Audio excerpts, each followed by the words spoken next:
mindent tudnak. Miről? Hát szerinted miről, bazd meg? Ja, a pénz...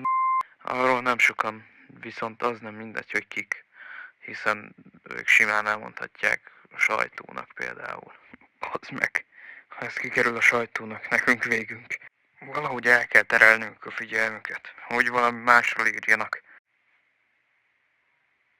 Már tudom is, hogy mivel.